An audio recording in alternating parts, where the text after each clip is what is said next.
Right, mega love shout out. Good evening mga kabsat. Eto, nandito tayo kay Attorney Enzo. Mga kickbacks sa anomalya sa pondo nila Cheese, Jinggoy at iba pa. Binalik na ang 40 million kanina mga kakabsat, no, ni ex-NCR DPWS District Engineer Apol Lencia. Nako po, may nangyari bang ganito sa panahon ni Digong? Walang nagbalik. Ayaw nga ng restitution ni Marco Leto, di ba? Hindi pwedeng may restitution tayong ganyan. O ngayon, ano na? Paano ba yan? Nako po, o siya, pakinggan natin sa Attorney Enzo mga kabsat. Pasok! Attorney! Yan na. Wala nang maraming paligoy-ligoy pa. Diretso sa punto na. Maiksi lang ang komentaryo, pero diretso sa punto. Maraming kuro-kuro. May tiwali, may totoo. Dito, really, Sir sa Denardo? puntong diretso tayo. Basta guys, Punto, basta. Diretso.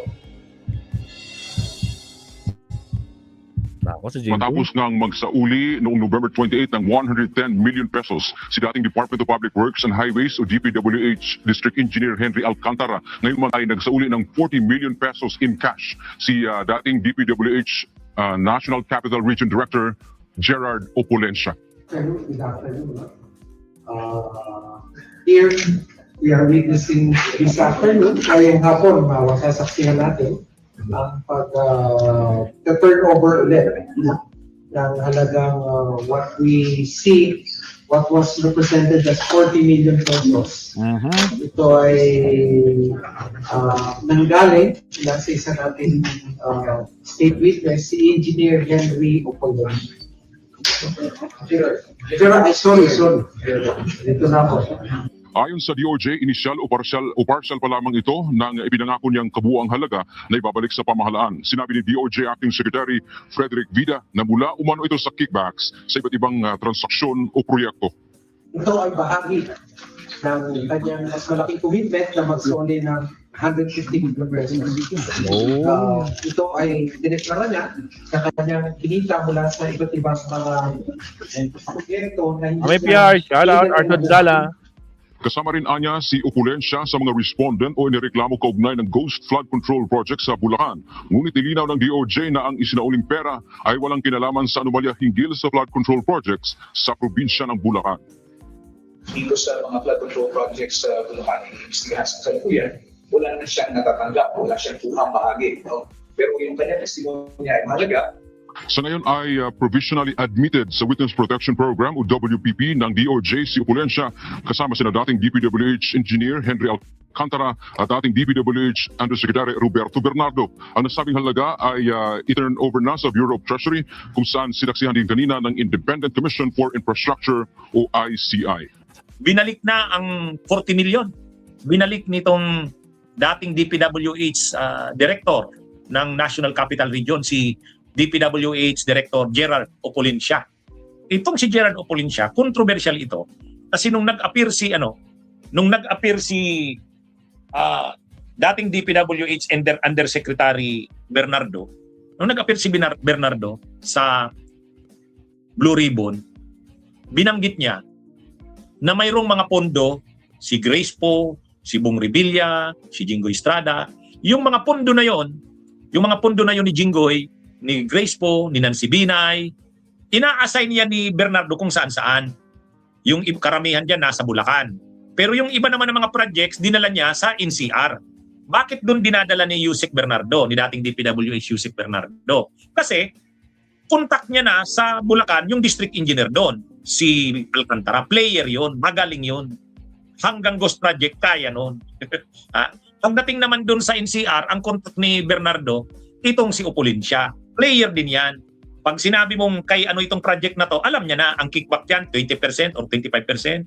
Alam niya na yan. At subok na yan ni Bernardo na yung kickback na yan ng senador or congressman, binibigay talaga nito ni Opulencia. Si Opulencia naman, natutuwa siya na dinadownloadan siya ng proyekto kung kaninong senador galing yan. Kaya ang nangyari dyan, si Opulencia, binabuaan ang tawag download, dinadownloadan ng proyekto. Sasabihin lang naman yan ni Bernardo sa kanya, o itong 500 million kay Senator Grace po ito, bahala ka na. Ito naman 500 million din kay kay Jinggoy, kay Senador Estrada. Bahala ka na. Alam mo naman ang usapan diyan kung magkano sa kanya. Ganun 'yan. Siyempre, masunurin itong si Opulencia. Talagang binibigay niya kung magkano yung usapan sa mga senador. Siyempre, sa ginagawa niya na yan, mayroon din siya. Siyempre, may kickback din siya. O ngayon, problema, pinapakasuhan na siya sa ombudsman. Ang rekomendasyon ng ICI, kasuhan itong si dating DPWH NCR Director Opulencia. Director ba o District Engineer ng NCR? Okay, basta. Siya ang may hawak ng NCR. Yo.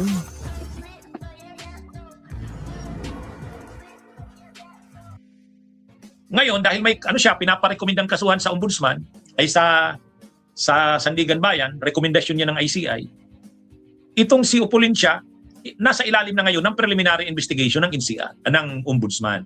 So anumang oras lalabas ang resolusyon ng ombudsman yan, pwede siyang kasuhan. Pwede siyang kasuhan. Saan siya na-involved?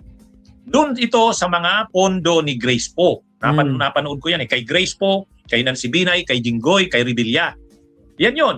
Yan yung mga pondo nila Binay sa kanila Grace Poe. Sabi ni dating DPWH Undersecretary Bernardo. No. Ngayon, dahil may linaglag na siya ni Bernardo kasi ipit na si Bernardo. Ngayon, alam na ni Opulencia, delikado na rin ang lagay niya, talagang makakasuhan siya. Ay yung ibang mga DPWH officials tulad ni Bryce Hernandez sa kanila Alcantara nag-cooperate na. Gusto niya, ganun na rin ang mangyari sa kanya. Okay, magko-cooperate na siya, magti-tell all na siya, sabihin niya kung anong lahat ng nalalaman niya.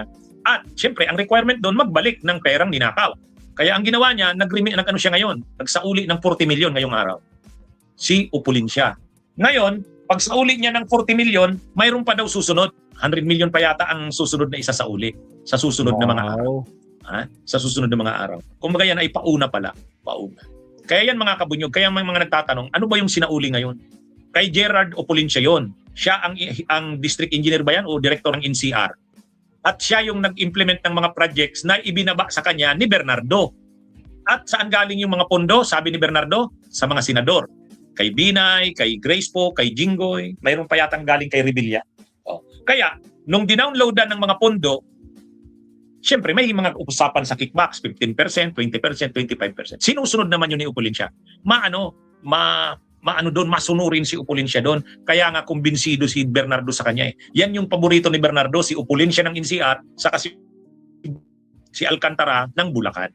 Umaabot na sa punto na nag-ghost projects na yung mga yan. Kaya maraming ghost projects sa NCR. Kagagawan yan ni Opulencia.